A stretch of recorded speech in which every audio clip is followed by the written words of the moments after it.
said you got good work, but just to get the season really going and get eventually I'd answer this question differently. Do you want that time? Because the players just tune you out. We're an inconsistent hockey team in a number of phases of our game, so I think they know that. So I think it was a really good 3 days for us. But as you go through the year, it's not like we're reinventing the wheel when we're trying to coach these guys. You're saying a lot of the same things all year long. I think when you have the 3 days, I think we fall into the trap of maybe spending too much time saying it 10 different ways, but really saying the same thing. And it does. It gets, I don't think it's good for the athlete. I think they want to play. I think we need to let them play and just touch upon things quickly, not when you have this much time. But we needed these 3 days, and so it came at a good time.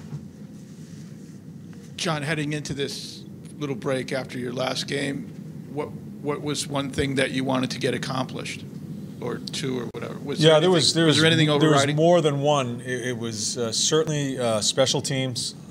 We ended up viewing a lot of video as far as both penalty killing and power play. I think getting out of our end zone is a little bit of a problem. I think that's why we lack consistent offense, consistent flow with our game. And before even trying to get out of our end zone, I don't think we're coming back hard enough to outnumber people in our end zone so we can get out clean. So the arrival part of a breakout is a part that we showed a number of clips. And when I talk about arrival, it's stopping when you come in that end zone. The game of hockey is not a stop and start game anymore, but when you come across your blue line, you have to stop and start there in the defensive part of your game.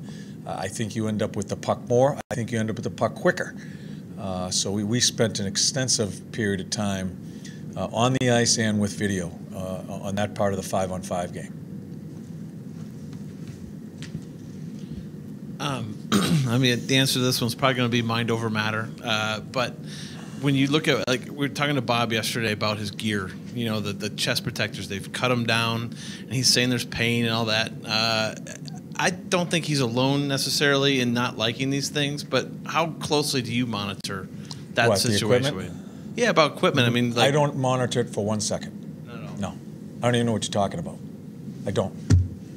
The goalie equipment? Yeah, he's saying there's pain, like, in his arm. I have pain too in my arms. I don't monitor. That is, yep, that's a beauty hedge right there. It makes him think now about whether it's a shot. Well, he's got to get over it. He's a goalie. They get hit. Are we done? John, can you elaborate? No, you just got to get another one there, right, Tom? Go ahead. Your point was really interesting about the guys. Is that just a matter of the forwards supporting, getting deeper and supporting? Is that what you're? No, we're not.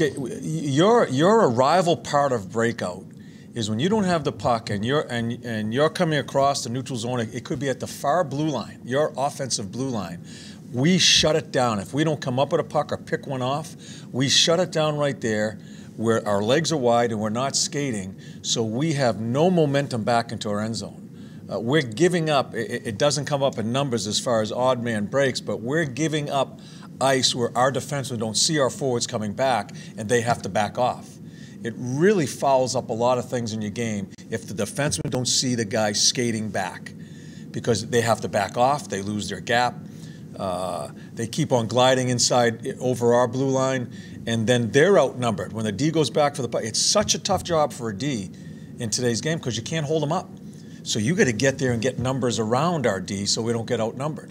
So it's not just coming across our blue line. It really starts at the far blue line as far as our reloads, and I don't think we're skating. So it's just keeping that gap. Yeah, you hear coaches talk about it all the time.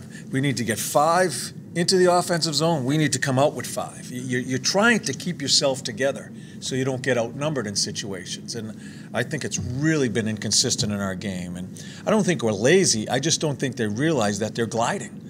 And we certainly showed a number of clips, and hopefully we can fix that tonight. Lineup change? Kooks is in and Cleanse is out. Thank you. Okay. Thanks, guys.